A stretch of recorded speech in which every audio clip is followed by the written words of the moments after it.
Almost last question. Do you think GDPR will rearrange the marketing mix, reduce spam and mean a resurgence of traditional marketing methods? Are the sort of ads in magazines, people rubbing their hands together and thinking that it's all going to go back more to traditional things? Any comments, Steve? No, I don't think it's going to rearrange the traditional marketing mix. I was having we were talking about this before, I was having a really interesting discussion around programmatic advertising, how that's going to work post-GDPR. Because a lot of people say, well, it's fairly anonymised and all we go after is demographics. Well, you're actually still going after something that identifies an individual. If you remember back when the cookie regulations changed, the privacy and electronic communications regs came in, an awful lot of people I know that build websites said this will be the end of usability, it will destroy the customer experience, and technology has evolved around it. I think technology will evolve around this. You'll see an awful lot more privacy dashboards where people can really drill down and get to what they want to happen with their data. The guys have already talked about the fact that you have to have an opt-in for each different kind of marketing, and that's going to become better. I think where we are is probably just about at the privacy tipping point. And part of the reason for that is that for a long time you couldn't sue somebody very easily based on data protection law. Now you can, because the Data Protection Act was changed by a case called Bingle a while ago, where you can now sue for what are called distress damages. You had to previously lost some kind of money through a data breach, and then you got distress damage on top of that. Now you can just sue for distress on its own. And that's actually enshrined within the GDPR and is going to be within the data protection bill as well that's coming through. So you will start to get people taking their privacy more seriously. You will start to get a lot more claims, a lot more complaints based out of it. That will, I think, force a change in behaviour and force a change in the tech as well. I think, like any of these things, the tech will catch us up an awful lot quicker than the regulation could do. Are you seeing anything already on that? We start to see an awful lot of people saying, well, could we ever communicate with them on social media again? And the ICO has been pretty straightforward about that, saying you're probably safer if they're following you, because then that suggests that they're happy to get a message from you anyway. But as far as that, I think you'll see a lot of the platforms starting to take a bit of ownership of this and helping some of the big firms to communicate directly with people. But I think ultimately people need to remember that if you're on those platforms, then you're subject to their terms of use, and those terms of use say you can communicate with each other. So, we are starting to see changes. An awful lot of people talking about how the really bleeding edge tech is going to work in a more privacy-focused world. And I think ultimately, what the real opportunity we've got here is that the tech can help drive the compliance side of it. Do you think CRM and all the customer relationship software providers are going to get a bit smarter on all this? I think they already are doing. If you look at the way, just the basics of the way MailChimp operates, you are forced to send somebody a direct marketing message in a way that complies with the e-commerce regs and the privacy regs and data protection law more generally. You have the opt-outs, you have the details of who sent it to you. It's easy to subscribe. It's all fairly clear. They, I think, will help an awful lot of people to comply because I think it's in their interest to do so. Thank you. Okay. Harry, any comment on that? I think Steve's really on the money there. I think I would try and keep my relationship with my clients more fresh by giving them meaningful information on a regular basis, content marketing.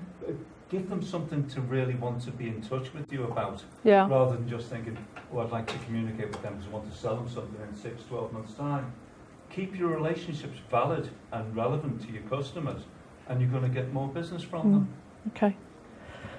David, do you think that you're seeing anything like this already?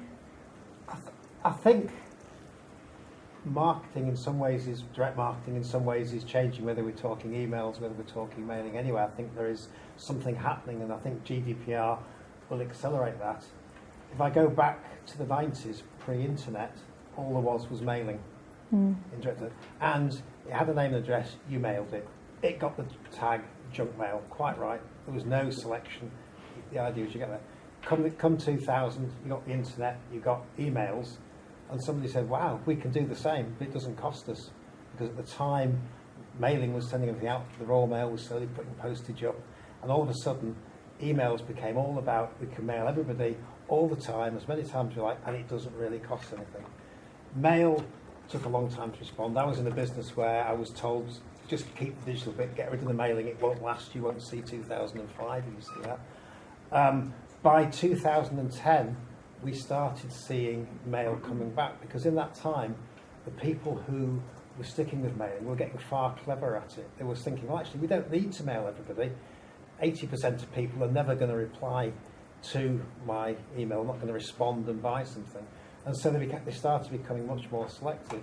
And certainly over the last 2 or 3 years, in every campaign where we've been involved, where there's a digital and a direct comparison going on, the direct comparison of mailing is outstripping the email response in terms of return on investment every single time by quite a significant factor, because there's still this blanket we email. There's an element of like spam. There's email alienation going on.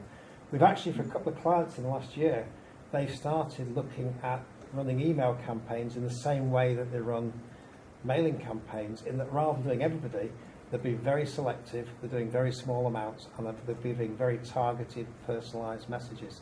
And the response levels for emails are going up.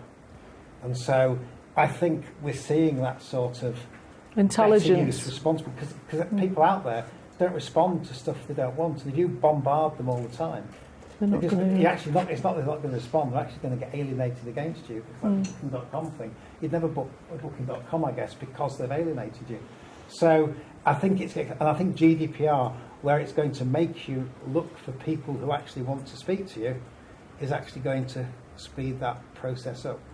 Okay, thank you. One of the very last comment, which is just a very interesting thing. I went to a seminar about 4 weeks ago with what was advertised as the CEO of Microsoft speaking. So I thought, oh wow, but it wasn't. He was the chief envisaging officer. He uses the title CEO. But his job in Microsoft is to forecast where the world will be in 5-10 years' time, so they can start developing the right stuff now. And one of his key forecasts that he made is that outside of a B2B environment, B2C environment, emails are going to disappear. Because they're outdated. The average person does not look at them. They want instant messaging, they want pictures. Emails are used purely for acknowledgement of orders, maybe invoices from e-commerce. They're used for telling you when you're going to get delivery. And so actually, as a form of marketing, B2C wise, I think the end will be in sight at some point, maybe not 5 years, but that's what he's forecasting. B2B, it's slightly different because it is a way of communicating easily and quickly, and I think that will still develop. Brings into question why Microsoft bought LinkedIn. Yeah. But then I still maintain that they've bought them because they want to be the de facto go-to database, because you've automatically got an opt-in with that, because you're putting your own data into LinkedIn.